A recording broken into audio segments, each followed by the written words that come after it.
Você já ouviu falar no ditado que diz que ou a gente aprende pela dor ou pelo amor? E dá pra aprender com o erro dos outros? A experiência desastrosa do governo de Jair Bolsonaro foi um alerta para os vizinhos argentinos. Mas Javier Milei, o candidato de extrema-direita que ganhou notoriedade nas redes sociais com bordões lacrativos... Viva la libertad, carajo! Viva la libertad, carajo! Viva la libertad, carajo! E convicções pouco ortodoxas. Ministério de Turismo e Deporte, afuera. Ministério de Cultura, afuera. Ministério de Ambiente e Desarrollo Sostenible, afuera. Ministério das Mulheres e Gênero e Diversidade, afuera. Ministério de Obras Públicas, afuera. Ministerio de Ciencia y Tecnología e Innovación, afuera. Ministerio de Trabajo, Empleo y Seguridad Social, afuera. Ministerio de Educación, Adoctrinamiento, afuera. Ministerio de Transporte, afuera. Ministerio de Salud, afuera. Ministerio de Desarrollo Social, afuera. Estamos frente al fin del modelo de la casta. Ese modelo basado en esa atrocidad que dice que donde hay una necesidad nace un derecho, pero se olvida que ese derecho alguien lo tiene que pagar. Cuya máxima expresión es esa aberración llamada la justicia social, que es injusta porque implica un trato desigual frente a la ley, pero además está precedida de un robo. Venceu as eleições para a presidência da Argentina com ampla vantagem. Com 56% dos votos, o ultraliberal Javier Milei derrotou o atual ministro da Economia, Sérgio Massa, e ao novo presidente da Argentina. Propõe medidas drásticas para recuperar a situação econômica do país arrasada por uma inflação de 143% ao ano. Entre elas estão dolarizar a economia, acabar com o Banco Central e adotar um rígido corte de gastos. Ele que já foi vocalista de banda de rock, ele que já foi goleiro de time de segunda divisão, ele que já foi um importante, bastante presente nos programas de TV argentinos comentando a economia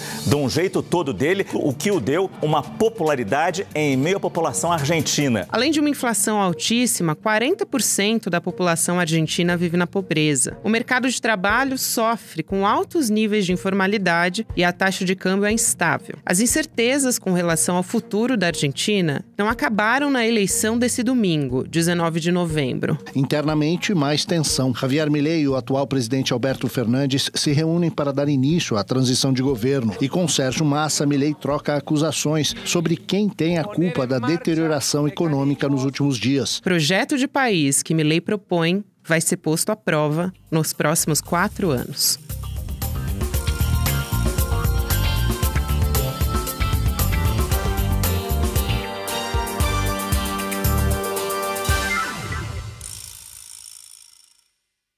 Quarta-feira, 22 de novembro de 2023.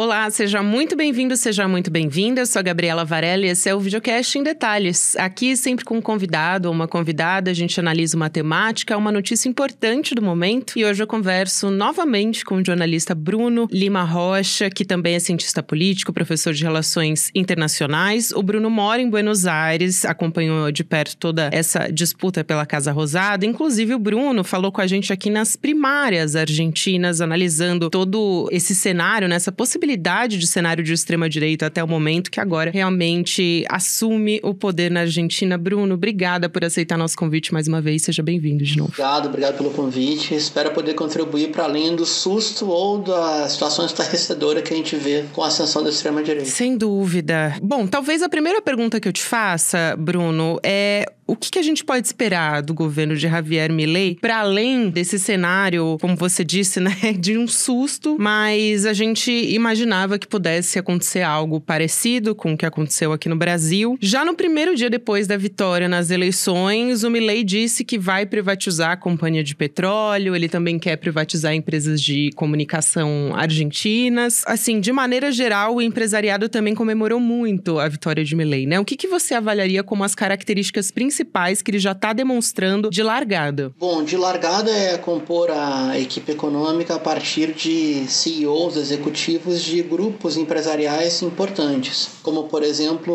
o Grupo Tetin e a Corporação América, que é da onde ele vem. Milei, ele pode parecer um louco, um cosplay, uma coisa assim, mas ele foi economista-chefe de um dos maiores grupos econômicos da Argentina por quase 15 anos. Então, esse é um retorno que ele está dando. Ele está começando a organizar a área econômica dele a partir de 2 parâmetros: os maiores grupos econômicos que o apoiam e algum crivo relacionado a essa área de pensamento, que é vinculado a um setor do capital financeiro argentino, ou ao próprio Maurício Macri, como um grande capo político do país, que foi responsável pela sua vitória em segundo turno, que também tem uma série de assessores de confiança. Então seria uma espécie de triunvirato. Alguns grupos econômicos que saem fortalecidos, eu não sei até quando. O macrismo, que é Macri e os seus auxiliares diretos, os seus sócios de negócios, como eles gostam de dizer, e aqueles que compartilham, também são operadores de negócios, tá? Ninguém aí está de voluntário, mas que compartilham alguns paradigmas de teoria econômica com Milei. Seria mais ou menos esse o desenho atual. Eu vou tentar aprofundar um pouco mais contigo nesses aspectos econômicos, também de governabilidade, mas antes, Bruno, talvez queria olhar um pouco para esse resultado, né? O que produziu o Javier Milei presidente? Então, você acha que foi inflação, foi descrença política, foi as duas coisas juntas? Porque a juventude também votou no Milei, que foi um cenário, inclusive, quando o Bolsonaro se elegeu presidente no Brasil, que isso também aconteceu, né? Inclusive, muitos que votaram no Milei não são de extrema direita, né? Então, quem são essas pessoas? Por que elas estão descrentes? Qual que é o cenário que levou a esse resultado? Esse é um clássico da ciência política, Gabi. Por que pessoas supostamente racionais teriam um voto irracional? É uma pergunta chave. Um dos motivos são 8 anos de crise econômica consecutiva,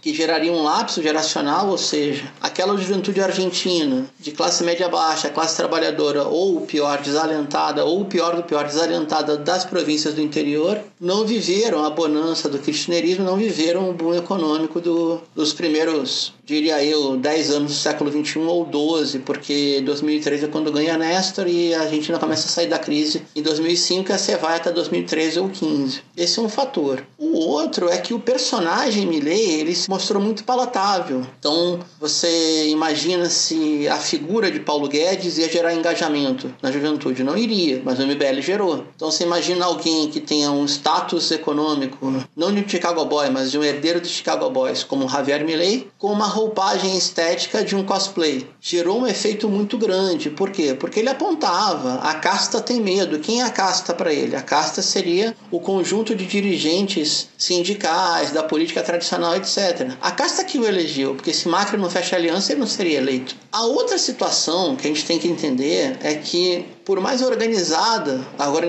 que seja o tecido social argentino, não dá conta do conjunto de uma sociedade complexa. E olha que aqui é muito organizado, muito. Fator econômico é fundamental. O governo Alberto não provou a que veio. Eu diria que o governo Massa, o governo de facto de Sérgio Massa, foi muito melhor que o governo Alberto, por exemplo. Então, aqueles exemplos de liderança, de uma vida econômica estável, combater a hiperinflação, nem que fosse necessário ir ao extremo de auditar com o FMI o dinheiro que Maurício Macri contrai, uma dívida privada transformada em dívida pública, o dinheiro sumiu. Isso não foi feito. Poderia ser auditado. E também, além da inflação gerada pelo empréstimo e pelo elemento fundamental que, na Argentina, o dólar tem um peso muito forte na composição de preços, e eu tenho que ser justo também.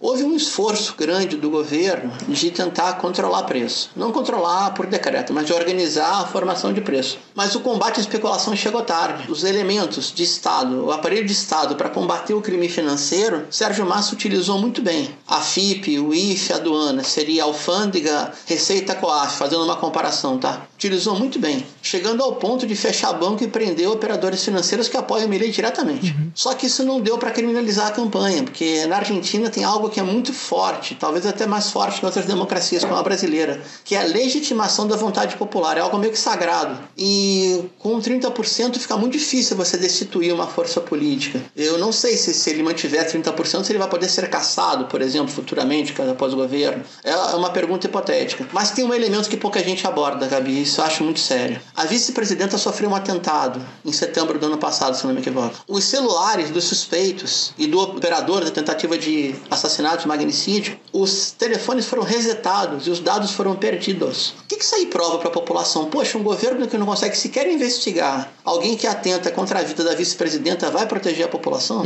Eu acredito que liderança fraca gera desconfiança também em relação à quantidade de um governo com mais condições materiais de vida. Seria uma equação complexa. Isso é bastante interessante, essa análise que você traz, Bruno. E eu também queria falar sobre a governabilidade, porque ok, né? O Milei ganhou e tem essa imagem que ele tenta passar, né, de um louco. A gente sabe que ele não é louco, como você bem observou aqui, né? E o ex-presidente Maurício Macri deve ser esse grande articulador político do Milei, né? No Congresso argentino, é o que a gente pode esperar. Nesse primeiro discurso, ele também tentou demonstrar ser mais moderado em comparação ao que ele fez a campanha toda. Como que vai ser, quais que vão ser os principais desafios no Congresso pro Milei, você acha, Bruno? E se ele vai ter realmente capacidade de construir, de dialogar com eles, porque ele sempre vendeu essa imagem de antissistema, e foi assim, inclusive, que ele conseguiu se eleger, só que ele vai precisar se render ao sistema agora, né? A dúvida cruel é qual é o papel da UCR. UCR, União Cívica Radical, é o partido mais antigo em operação e funcionamento no país. A gente pode chamar que a Rural também é. A Sociedade Rural Argentina é herdeira da antiga Liga Patriótica Argentina. Então, a Rural, o campo, o partido militar e a UCR com o partido civil. A UCR, ela não apoiou o Milei. Rompeu a relação com Maurício Macri formalmente, porque Maurício Macri fechou o apoio a Milei sem consultar a UCR, que é sua aliada. Qual é o problema agora? O problema é na composição de maioria. Os votos cativos do Macri dá um total de 32 votos. Milei tem 38, tá bem? Então, não forma maioria, sequer derrota os votos do peronismo. Mas se a UCR for junto, e ela pode ir junto a algumas votações, aí já tem como formar maioria. Mais a fração minoritária do PRO. Hoje, a União Cívica Radical é o partido-chave para compor com o Milei algumas medidas ou para se opor ao Milei algumas medidas. O outro problema são os governos provinciais. Por quê? Porque, segundo o Milei, ele ia propor, eu não sei como é que vai fazer isso, né? Porque não é uma medida administrativa, tem que passar por lei. Acabar com a coparticipação. O que é isso? As províncias mais ricas contribuem mais e há uma redistribuição de recursos no país. Só que se isso aí ocorre, se ele acaba com a coparticipação, tem província que vai falir. Vai voltar a pagar com moeda paralela, os patacones, como foi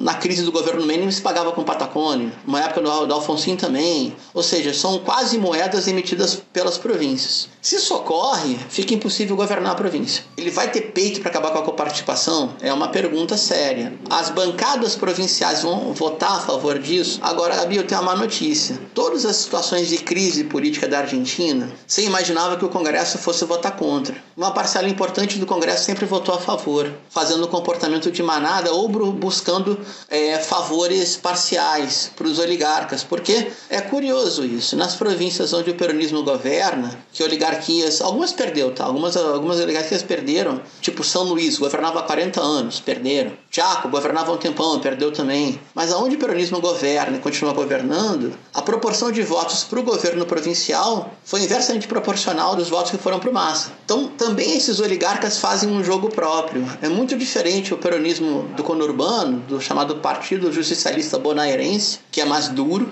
tá com Axel Kicillof, ex-ministro de Cristina, foi reeleito governador da província, do que o peronismo do norte argentino dos oligarcas clássicos. Isso é importante observar também. Sim, e eu quero te ouvir sobre duas propostas de campanha do Milei, que eu acho que foram algumas, né? Foram muitas propostas polêmicas, mas algumas das mais principais, que ele alega que vai controlar a inflação com uma dolarização. Então, sobre os riscos disso, né? De acabar com o Banco Central também, a exportação argentina ficaria mais cara. Quais seriam os principais problemas aí que a sociedade vai ter que enfrentar, né? Se isso for adiante.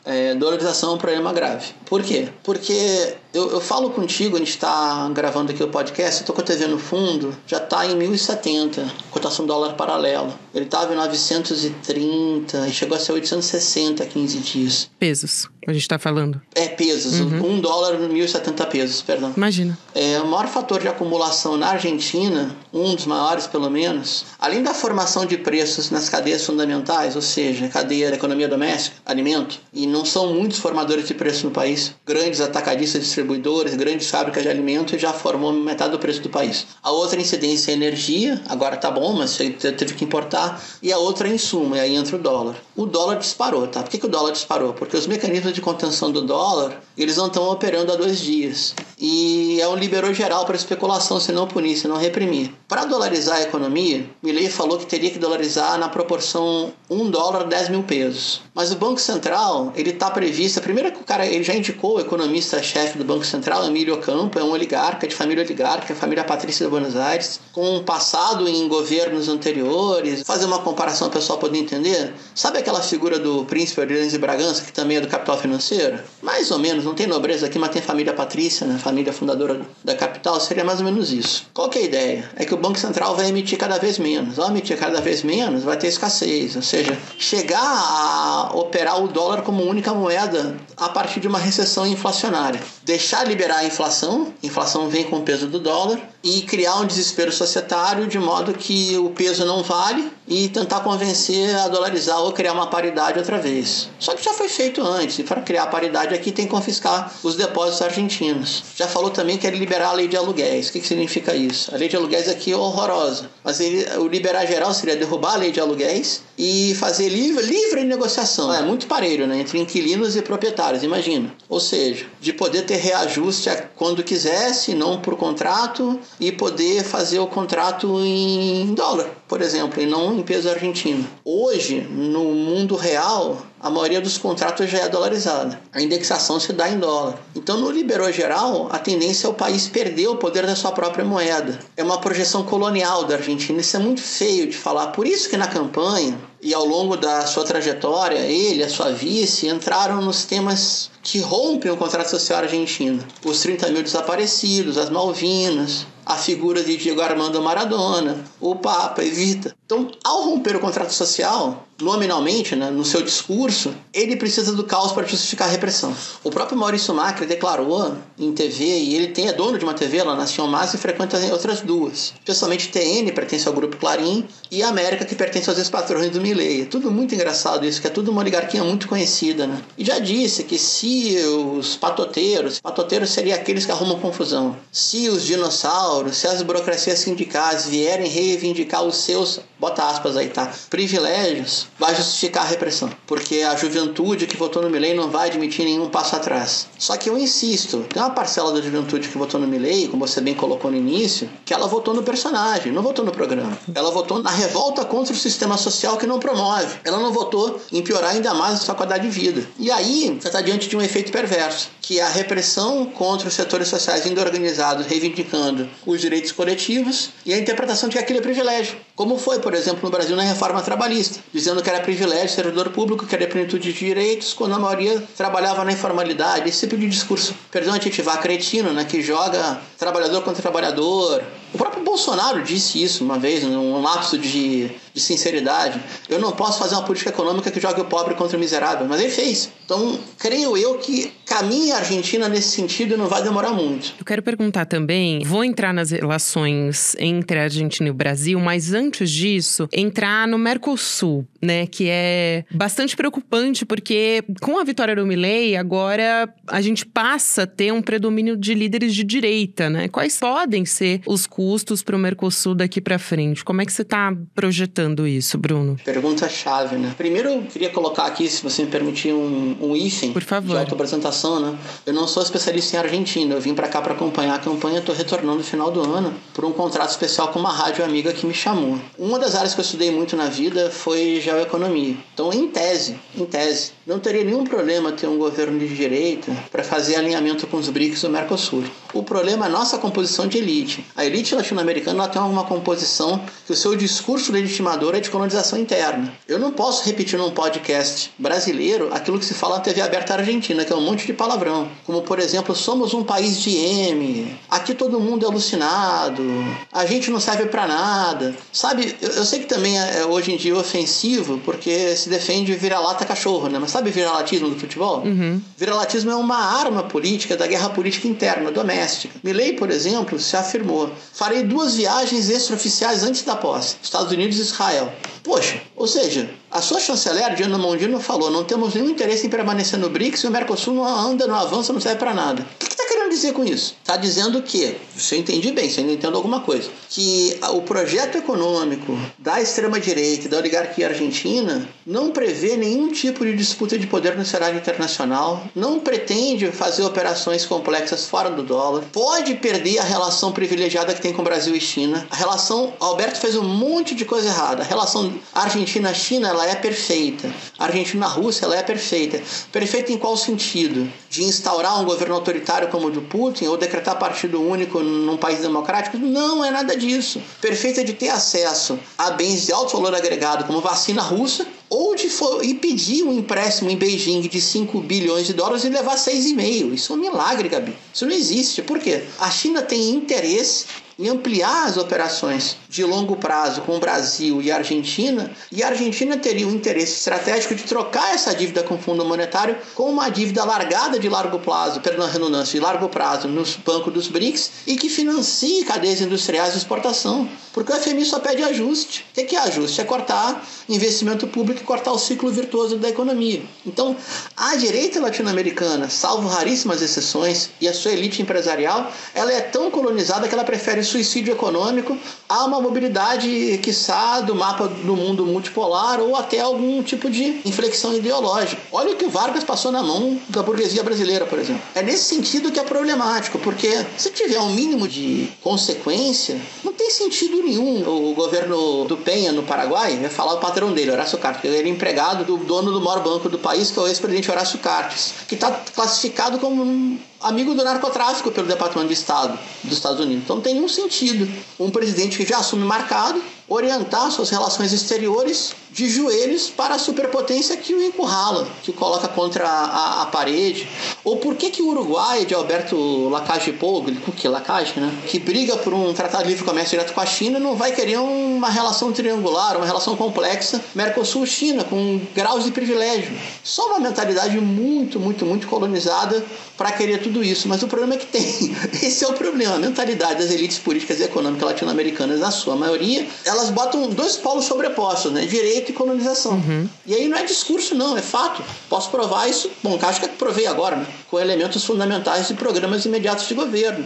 A chanceler Diana Mondino, falando especificamente da Argentina, que eu tanto adoro e vai entrar num buraco agora sem fim, já disse, não nos interessa o BRICS, o Mercosul é um caminho sem saída. Logo, mais Fundo Monetário, mais Estados Unidos, mais exportação de grãos, também não sei para quem, que se romper com a China vai vender para quem? É a dúvida. Justamente, eu vou até pedir licença para usar um termo do Rodrigo Viana, nosso colega aqui do SL Notícias, que disse que a Argentina quer virar uma colônia, né, dos Estados Unidos, e realmente o cenário todo que você descreve vai nesse sentido. Eu quero te perguntar, Bruno, a respeito da relação entre a Argentina e o Brasil, né? Ainda tem muita água para rolar por aí, mas até o momento que a gente teve, só para contextualizar, o Lula tuitando, né, colocando nas redes sociais, parabenizando o país, a Argentina, pela vitória, mas não citou nominalmente o Javier Milei. E aí depois teve uma provocação, né? O Milei ligou pro ex-presidente Jair Bolsonaro, enfim, aliado dele, apesar de estar inelegível, mas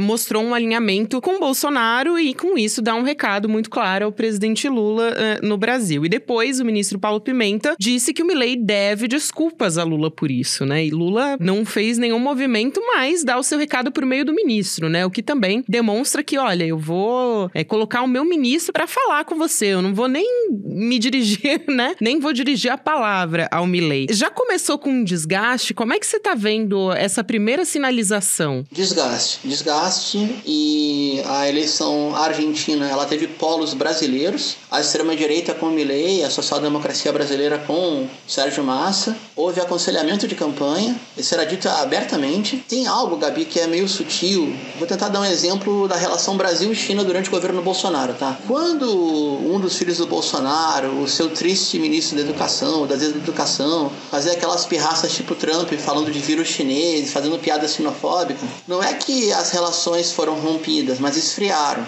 Então, as exigências de importação da China para com o produto brasileiro, as exigências ficaram maiores, incluindo, por exemplo, frigorífico, né? Tava cada vez mais difícil ter licença para exportar para a China.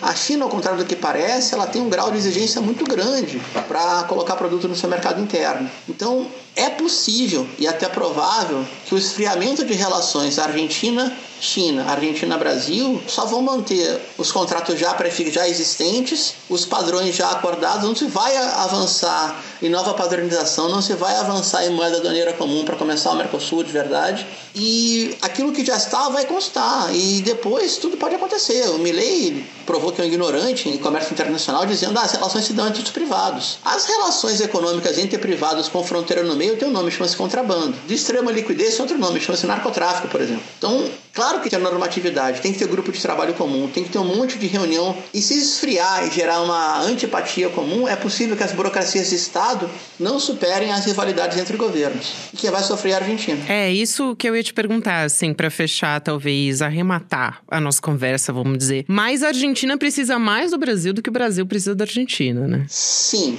A indústria brasileira, ela tem uma relação complementar com a indústria argentina.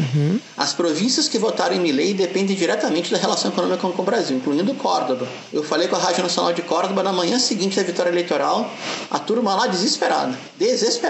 E ainda assim, os cordobeses votaram 70% no Milei ou mais. Eu acredito que, fora a integração industrial, que tem lobby próprio, pressão própria, a UI, a Fiesp, por exemplo, a UI, a União Industrial Argentina, a Fiesp a gente sabe o que é, a maior dependência é da Argentina em relação ao Brasil e da Argentina em relação à China.